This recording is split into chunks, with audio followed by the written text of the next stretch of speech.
Good afternoon, sir. I am Good Ira afternoon. Vanessa Olila, and the purpose of this interview is to assess or identify the needs of the community related to English and languages.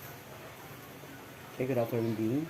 But before we start, I would like to thank you for allowing me to interview you and giving me an ample amount of your time. Thank you, sir. Okay, thank you, Bing. And once again, good afternoon. It is my pleasure that you considered me as one of your interviewee of this project of yours or your assignment for your English subject.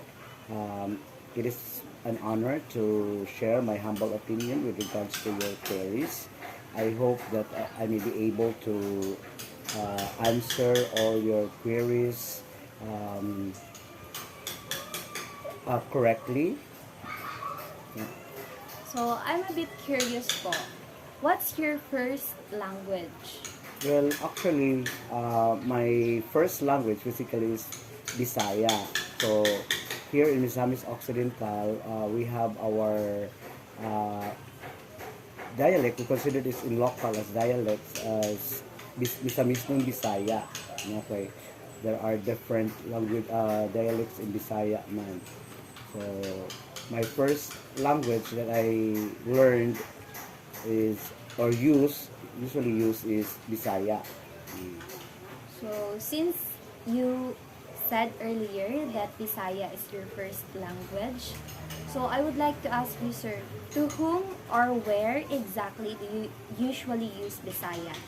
Um, Daily conversations with my family, with my friends, with my coworkers because we used to speak Bisaya. So, mao jud siya kanunay atong ginagamit no kung makihinabi ka ah, para magkasinabtanay because Tagalog and English in particular are secondary languages naman nga atong na-learn during our school days, no?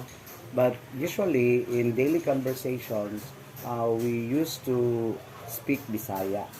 Mao din atong ginagamit kanunay.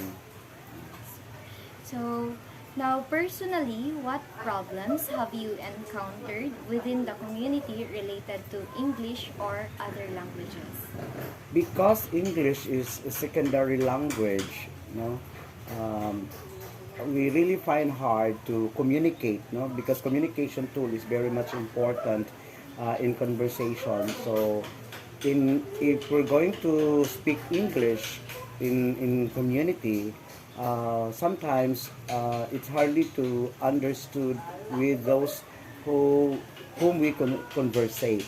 So um, there could be a misunderstanding or sometimes misleading, you know, when we communicate using the second language because they're not used to it.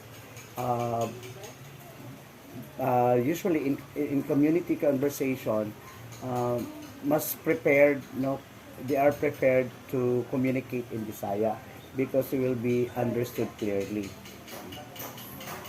So, why do you think po these difficulties are present po in people?